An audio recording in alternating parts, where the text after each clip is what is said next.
Hello, it's another Saturday evening, and I have some advice about taking advice to give to you tonight by way of the advice that I give every Saturday evening with my cat on my lap.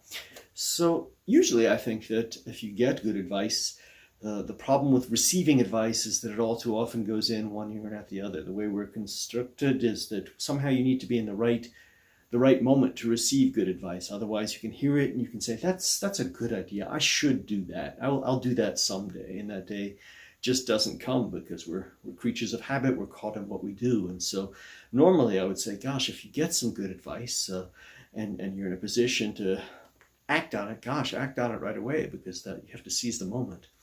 But I've had some experiences and some thoughts this week that have made me wonder if that's always the case. And no, I don't think it always is. There are times when you really need to be prepared to act on the advice and look at the advice and say, yes, that is good advice, but I need to make sure that I'm able to implement it properly. Because if I try to take good advice at a point when I'm not able to really act on it, then I will not necessarily ruin it, but I'll have the experience of that good advice not producing the effect that it might have been able to produce, and that's frustrating, and maybe then I won't be able to do that again at some other point.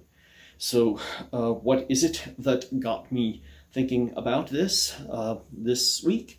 It's, well, giving lots of advice this week, and just thinking about how often the advice that I give or the textbooks that I show, pick up a textbook and say to somebody, here, try this. And I'll notice that it says, results attained, C1 or B2, or as if it's automatic. You take this and you put it in, and you'll get this result out of it. And of course, it is not that cut and dried.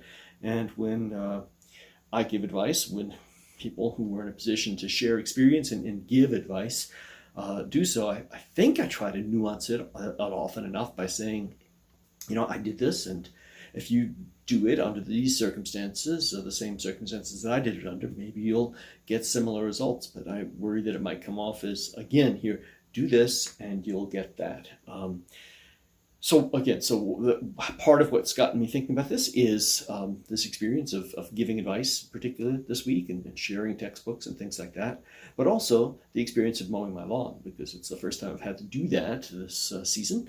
And in doing so, I saw how patchy it was, despite the fact that I have put seeds and fertilizer and done various things to try to make it even. But there are areas where it's lush and areas where it just won't grow, which got me thinking of the parable of the sower from the New Testament, which seems quite applicable in many ways to the whole language learning situation. And that is the parable, if you don't know it, is in all three Gospels, Matthew, Mark, and Luke.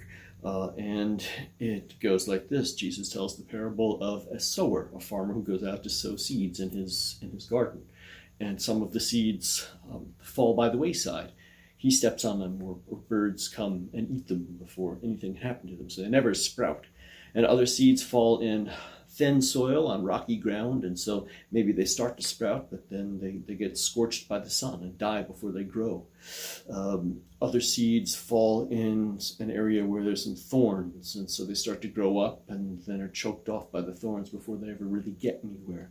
And then finally, hopefully most of the seed lands in good ground, but even there, there's no real controlling of how productive it will be. Some grows 30-fold, some grows 60-fold, some grows 100-fold. So I guess that's what got me thinking about the nature of advice. The textbook might be good, the advice might be good, so it's akin to good seed that could sprout, that could grow, if it lands in that good fertile soil.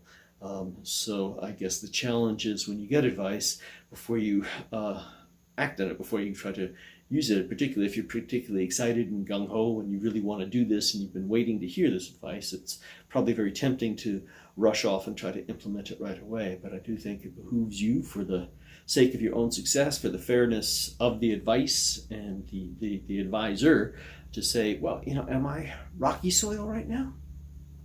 Have I got thorns growing in me? Am I by the wayside? At least let me, I don't know if I'll grow 30-fold or 60-fold or 100-fold, but at least let me try to do something to fertilize myself, to get myself ready so that when I implement this advice, I can do that. That's the difference between you and soil. Soil can't do anything about itself, but you can. So just some food for thought. If that's useful and helpful for you, I'm very happy that I could provide some words of advice about advice. So thank you for listening, and I will talk to you again next week.